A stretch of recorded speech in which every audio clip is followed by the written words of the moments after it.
daw ang layunin ng Priority Development Assistance Fund o mas kilala sa tawag na pork barrel.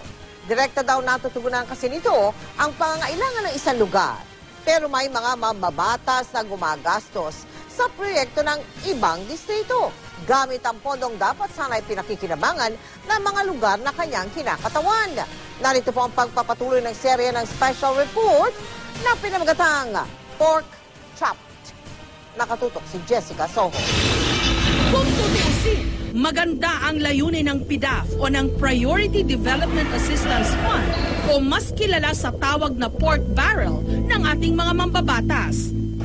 Dahil sila dapat ang nakakadama sa tunay na kalagayan ng kanilang nasasakupan, sila na rin ang magpapasya kung saan gagastusin ang pera na inaasahang papawi sa paghihirap kung hindi man magsusulong sa pag-unlad ng kanilang mga distrito. Pero paano kung ang pondong nakalaan para sa pinakamahirap na probinsya sa buong bansa napupunta pa sa iba?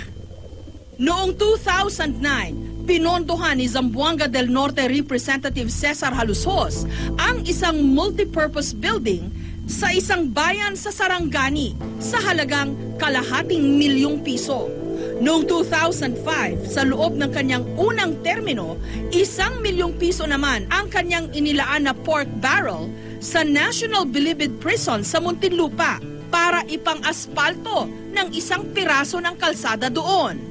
Sa panahon ding yon, nakakulong pa sa Bilibid ang kapatid niyang rape convict na si dati ring Zamboanga del Norte Representative Romeo Halusos.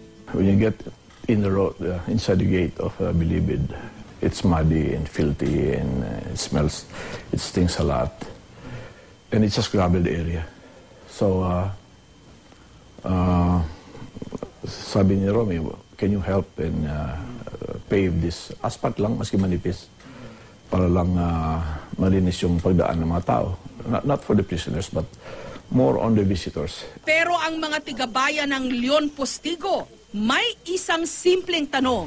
Bakit ibang lugar pa ang pinondohan ng kanilang kongresista? Gayong ganito raw ang itsura ng kanilang mga kalsada. Sa poblasyon, maabot yung mga 10 oras. Hinahinay, di yun madala 10 oras. Doon ko na nilalagay sa malilit, yung mga infra na mga buildings na lang eh.